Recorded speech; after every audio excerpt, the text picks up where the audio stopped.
experience. Yeah, she knows my experience. So in my classes, my words are different, my phrases are different. The way I can relate to them and the community and what's going on is different. And I think that in itself makes people feel a lot more comfortable coming to my class versus going to some top flight studio of some sort. No, that's real. So you're redefining the experience, but outside of redefining the experience, you're also creating spaces for more people to come in. Absolutely. Everyone can come. I had this one lady, what about us curvy women? I'm like, girl, come on. And then I sent her a picture of my curvy cousin in class. I'm like, look, we all do this. Our bodies can move. Like, it doesn't matter how tall you are, how long you are, how short you are. Like, you're going to have a great time in this class. And you're going to feel great when you leave. Yeah. No, that is true. I did feel great. I felt really good. I was like, wow, this is a damn good job. So what attracted you to the space of yoga? That place of quiet that I was telling you about. Yoga was the only place where I even had the space in my life, actually. Like, I didn't have the yoga studio at home. Like, I can go into the yoga studio by myself and hang out for hours and just sit with myself and meditate and sort through my thoughts and my feelings and, leave them on the floor. And that's where I found that.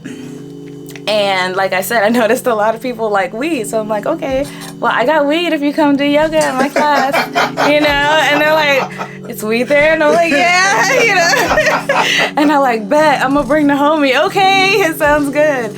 So then, you lure them in with the weed and they're like, I felt great. Or, I can apply this message to my life. And it's like when they come out with those things like that, like, I do it for y'all. Thank you. I appreciate that. All right, so when it comes to the legality of marijuana in the yoga space, is there anything that you have to be careful of when it comes to the events that you put together, or you have to keep in mind? Not so much. Okay. Because we're not selling anything. We are providing an experience of a class, and this is a part of that experience. So no, as long as we have under the recommended amount, then we are good to go. There hasn't quite been any issues, because then it's all recreational use with people you just met. And even if there was any issues, it wouldn't be on you. So, like, let's say someone brought something in the class, but they're not a part of your company itself. You wouldn't have to worry about that because you don't cover that. And I also always say, you cannot bring anything to the class. No, you can't bring anything. If anything happens, I like to know that it's from what we provided. If we did not provide it, then that's a liability on everyone. We have no idea what's going on. We cannot help you. Like, never bring your own anything. And this is why I provide everything. I provide the pre-roll, I provide the yoga mat, I provide a lighter, an ashtray, all of which you take with you. Just so people don't feel like they have to bring their own. I've had people call me like, hey, can I bring my own? I'm like, no, you can have what we have. You can smoke yours later. So yeah, I like to keep it very clean. Would you say it's very important to have boundaries to the classes that you set? Absolutely. Because then you have people like, hey, what if I bring my own weed? Do I have to pay? And it's like, yeah, it's still a class. The weed was free, but the class wasn't, It's still the service. So yeah, it's definitely good to keep those boundaries. And for the most part, I never have any issues with it. All right, so what would you like to see next for your brand and what's been done so far? Because 2022 is among us, and some of us are living in the future, and some of us are trying to figure out, do we still stick with this? I'm definitely sticking with it. It's going to be in the future. It's the future. Okay? It's going to be there. I don't want to make it seem like I want it to be this big mega brand, because I don't. I love the quaintness of it. I love the word I don't hear a lot, and that's a nice word. Yeah, and I like the realm that I'm entering with it, while I'm also able to keep the yoga for more people. You know what I mean?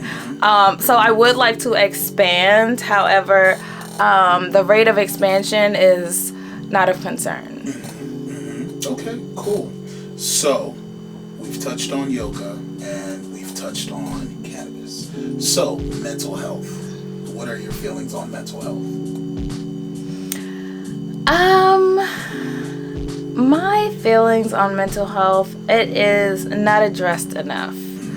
And everyone's always like, no, men have it harder. No, women have it harder. Everyone has it extremely rough because everyone weren't taught how to deal with anything, let alone traumatic things. So then, you know, they have a kid, they pass it to their kid, and then their grandparents are that way, and no one even sees anything wrong with the way they are handling things when there are much safer ways to do so.